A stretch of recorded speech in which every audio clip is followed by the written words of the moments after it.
Olá, meu amigo, minha amiga, ligados aqui no canal do Gol, estamos chegando, muito bom dia, nessa sexta-feira, dia 3 de outubro de 2025, com mais uma edição do nosso noticiário, mantendo você muito bem informado de tudo o que aconteceu, do que vai acontecer no futebol do Brasil e no mundo, e trazendo também a palavra dos protagonistas de uma rodada bem interessante, uma quinta-feira de futebol que, olha, valeu a pena encher os olhos. Não vou perder tempo, vou pedir o seu comentário, o seu like, o seu hype, a sua interação que é tão importante pra gente continuar crescendo. Que você se inscreva no canal do Gol, caso não seja inscrito ainda, e também compartilhe o nosso canal para que a gente chegue para cada vez mais pessoas. Vamos lá então dividir a tela com o gol.com.br. E eu vou direto já aqui no Brasileirão, porque nós temos que falar do complemento da rodada. 3 jogos aconteceram na quinta-feira, começando com a vitória da equipe do Vitória sobre o Ceará por 1-0, gol marcado no primeiro tempo com o Zé Marcos, placar muito importante para o Leão para tentar evitar esse rebaixamento. A briga é forte lá embaixo ainda, e o Fortaleza, por outro lado, perdeu em casa para a equipe do São Paulo por 2-0, um jogo de muita luta da equipe do São Paulo, com muitos desfalques, tendo que fazer improviso ali no setor defensivo também. Gonzalo Tapia abriu o placar com 11 minutos, São Paulo ficou com 1 a menos com 22 minutos, quando o Rigoni foi expulso, e aí, no finalzinho do jogo, o Luciano desencantou. 13 jogos sem marcar, o Luciano, enfim, volta a balançar as redes. E vamos ouvir aqui a palavra do técnico Hernan Crespo, que depois do jogo falou sobre essa situação ruim que vivia o Tricolor, né? Afinal, eram 4 derrotas consecutivas, eliminação na Copa Libertadores, mas, segundo ele, o espírito do time ainda era o mesmo. Muitas vezes aconteceu que o resultado não acompanhou o rendimento do time, a performance do time. Porque se você vai ver os últimos jogos, não mereceu o placar que conseguiu as derrotas. Então, acho que o espírito do grupo prevaleceu outra vez, num momento difícil, porque as derrotas chegaram igual. Se merece ou não merece, mas chegaram. Mas o time sempre buscou a mesma linha.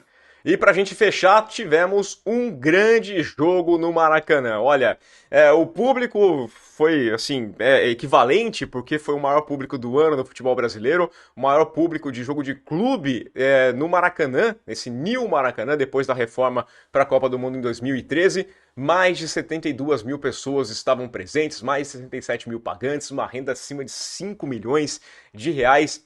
Tudo muito grande, por um placar de 0-0, mas foi um 0-0 que não faz jus, né? O placar aqui, ele ficou muito aquém, foi um grande jogo, um nível altíssimo e um resultado que eu acho que desagrada um pouco, né? A equipe do Flamengo e do Cruzeiro. O Cruzeiro saiu até comemorando a entrevista pós-jogo, o Cássio valorizou esse ponto conquistado, lembrando que a equipe do Cruzeiro venceu o Flamengo no turno, então conseguiu 4 pontos contra o Flamengo no Brasileirão. O Cássio fez questão de valorizar isso, e quem também elogiou aqui a partida foi o técnico Leonardo Jardim do Cruzeiro. Vamos começar com a palavra do Leonardo Jardim. Eu acho que foi um jogo muito igual, um jogo em que as duas equipas quiseram propor o jogo, e as duas equipas tinham como objetivo jogar bem e também conquistar os pontos em disputa. Não é por acaso que existe 2 chances de gol para cada lado, os remates até muito parecidos, o número de remates muito parecidos. Foi como eu já disse, um jogo muito igual. Entre duas boas equipas, acho que o Cruzeiro, e é isto que pretendemos do Cruzeiro, não é? Jogar em qualquer campo, sempre com o mesmo compromisso, não é? O compromisso com o clube, em termos de atitude, em termos de empenho, mas também em termos de qualidade, quando temos a bola, ter a possibilidade de jogar aquilo que é o nosso futebol, e foi isso que fizemos. Tá aí, né? De fato, é um placar que não é ruim de todo para a equipe do Cruzeiro. A gente vai olhar a tabela de classificação daqui a pouquinho, mas, né, também não colabora porque o Cruzeiro tem jogos a mais do que o Flamengo e também do que o Palmeiras, que é o segundo colocado. Vamos lá pro lado do Flamengo, porque ontem o Felipe Luiz completou 1 ano como técnico, sua primeira experiência como treinador, e está nessa briga intensa, e ele elogiou bastante aqui a partida que nós vimos no estádio no Maracanã. Falou que foi um nível europeu, mas, claro, lamentou os pontos desperdiçados. Estou muito feliz de estar liderando esse grupo de jogadores, e E acho que foi um prêmio viver um jogo desse nível hoje do banco de reservas ali. Foi um jogo altamente tático, muito estudado pelas duas partes. Foi um jogo muito intenso, mas uma intensidade europeia e difícil quando é primeiro contra segundo até então. É claro, sempre é altíssimo nível e a balança sempre pode pender para qualquer um dos lados. Hoje é um resultado absolutamente normal, primeiro contra segundo. Acreditávamos que poderíamos ganhar, fizemos um jogo para vencer, tivemos muitas chances, eles também tiveram as suas chances, um jogo muito aberto. Infelizmente, não conseguimos os pontos que precisávamos. O campeonato é longo, são 38 rodadas, e o que importa é chegar acima do segundo na última rodada.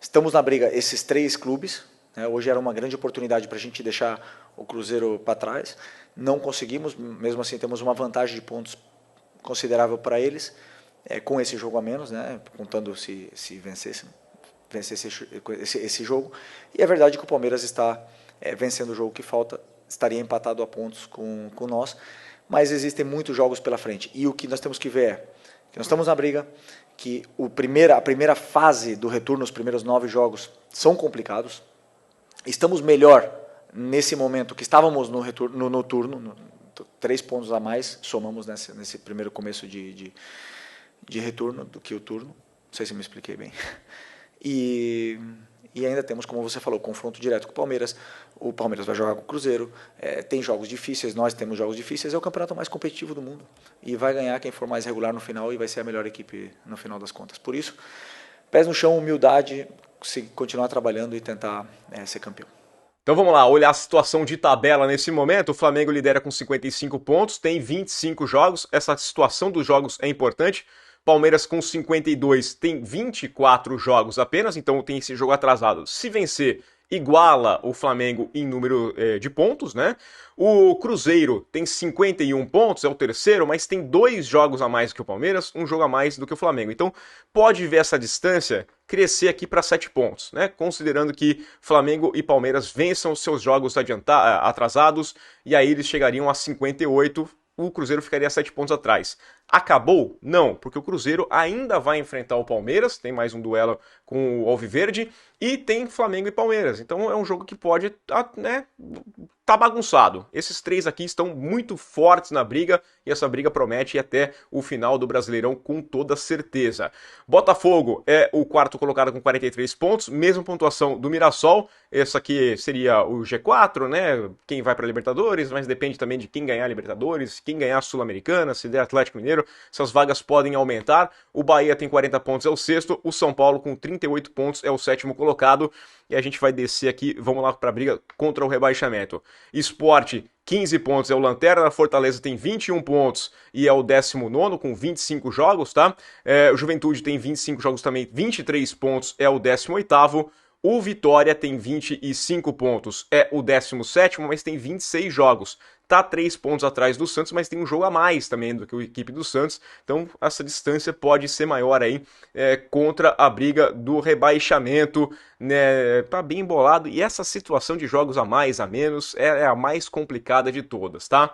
Vamos lá, passar essa rodada do Brasileiro que teremos no final de semana. Nesse sábado, dia 4, 6h30 da tarde, tem Fluminense e Atlético Mineiro. Jogo muito importante também, até numa briga intermediária, brigando por, quem sabe, uma vaguinha que pode pintar na Copa Libertadores, uma pré-Libertadores. Red Bull Bragantino e Grêmio, no mesmo horário, se enfrentam em Bragança Paulista. Internacional e Botafogo jogam no Beira-Rio às 6h30. O Inter tentando vencer a primeira com Ramon Dias, querendo dar uma aliviada na pressão, né? A diretoria está sendo bastante cobrada por lá, crise lá no Beira-Rio, apesar dos empates, e o rebaixamento ainda assombrando o Colorado. E o Botafogo pensando, claro, em se manter lá no G4. E às 9 da noite, na Neoquímica Arena, tem Corinthians e Mirassol. Corinthians que vem uma seca muito grande, que está ameaçado sim pelo rebaixamento. O Mirassol, que não vence há 2 rodadas, perdeu sua posição no G4. É um jogo imprevível que vai ter lá na Neoquímica Arena. No domingo, 4 da tarde, imperdível no Morumbi, São Paulo e Palmeiras.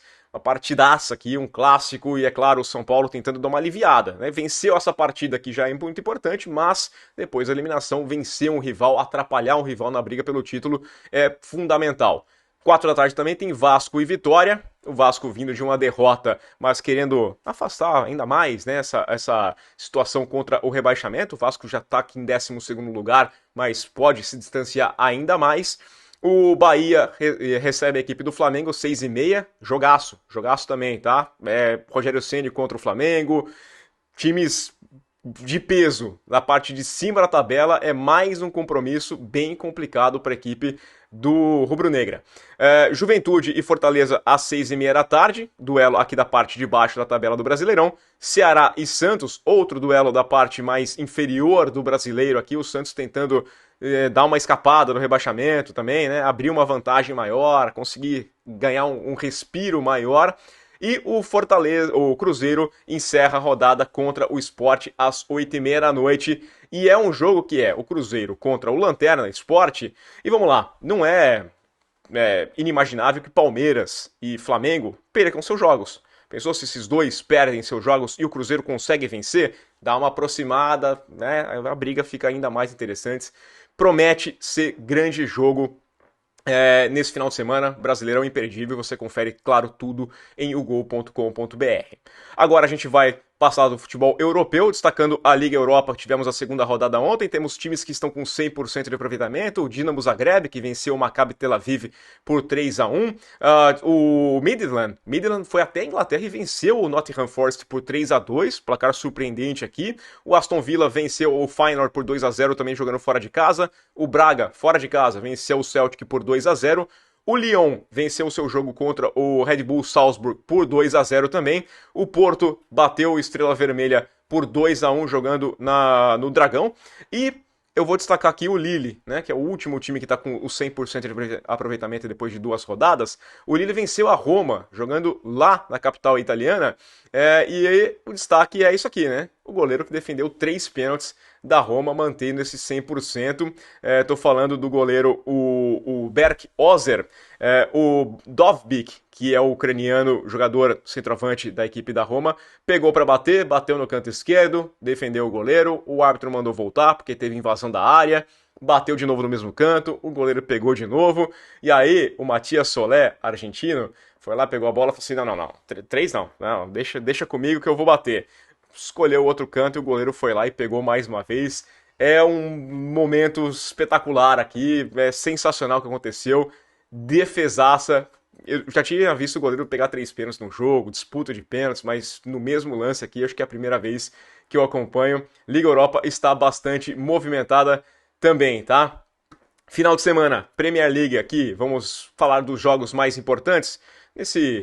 Nessa sexta-feira já acontece Bournemouth e Fulham abrindo a 7ª rodada. O Tottenham amanhã às 8h30 da manhã contra o Leeds United e o Arsenal às 11 da manhã contra o West Ham, já nesse sábado, tá? Mesmo horário de Manchester United e Sunderland. Manchester United, situação bem complicada. Uma derrota aqui, eu acho que o Rubem Amorim vai cair, tá? A tendência é essa, estamos falando já em chave, podemos ter uma mudança no comando da equipe do Manchester United. E à 1h30 da tarde, vale a pena ficar ligado em Chelsea e Liverpool. Grande jogo, expectativa muito grande para essa partida aqui. O Liverpool vindo de 2 derrotas, né? Perdeu para o Crystal Palace na Premier League e perdeu no meio de semana na Champions League também. Então tá balançando aqui esse começo arrasador da equipe do Liverpool, que fez um grande investimento. E para fechar aqui, o Manchester City joga no domingo, 12h30 contra o Brentford. Campeonato Espanhol, a gente sempre dá uma olhada, né? No Real Madrid, que joga nesse sábado às 4 da tarde no horário de Brasília. E o líder Barcelona tomou essa liderança na última rodada, no domingo, 11h15, contra o Sevilha. Campeonato Francês, vamos falar do PSG. Domingão, às 3h45, contra o Lille. Jogo com uma expectativa muito boa também. O Lille fazer uma boa campanha na Liga Europa, vai encarar o PSG, recebe a equipe do PSG. Campeonato Italiano, esse aqui tá quente como há muito tempo não era. A Inter contra o Cremonese neste sábado, 1h da tarde. Teremos a equipe da Roma recebendo, indo fora de casa, né, contra a Fiorentina às 10 da manhã no domingo. o Napoli contra o Genoa e tem clássico no domingo, 3h45 da tarde, Juventus e Milan. Milan, que é o dono da liderança, a Juventus, se vencer, pode tomar, tem o Napoli, tem a Roma, todo mundo brigando aqui por essa primeira posição e a Inter vindo logo atrás, então a briga está bastante agitada. Na Bundesliga, tem a rodada começando também nessa sexta-feira com o Hoffenheim contra o Colônia. Nós teremos o Borussia Dortmund no sábado, 10h30 da manhã, contra o RB Leipzig. Expectativa de um bom jogo. E às 1h30 da tarde tem o Eintracht Frankfurt recebendo o Bayern de Munique. Bayern líder 100%, 22 gols marcados, 3 gols sofridos. Essa é a campanha do Bayern de Munique neste momento. Para a gente fechar, Libertadores Feminina começou ontem, tivemos participação dos brasileiros aqui, a Ferroviária venceu o Adfem por 1-0 e o Corinthians empatou com o Independente Del Valle, Independente Dragonas, em 1-1, começou com esse tropeço aqui a equipe do Corinthians. O São Paulo entra em campo nesta sexta-feira contra o San Lourenço, então vamos ficar de olho na Copa Libertadores Feminina. Por enquanto aqui o Santa Fé liderando o grupo A, que tem o Corinthians em terceiro lugar. Ferroviária liderando o grupo B, que tem aqui o Boca Juniors. O São Paulo joga hoje e são os brasileiros na disputa da Libertadores Feminina. Tudo no futebol você encontra em ogol.com.br. É isso, pessoal. Ficamos por aqui. Conto com sua curtida, seu comentário, que você compartilhe o canal do Gol e confira todas as informações sempre em ogol.com.br. Valeu, aquele abraço e um ótimo dia para vocês.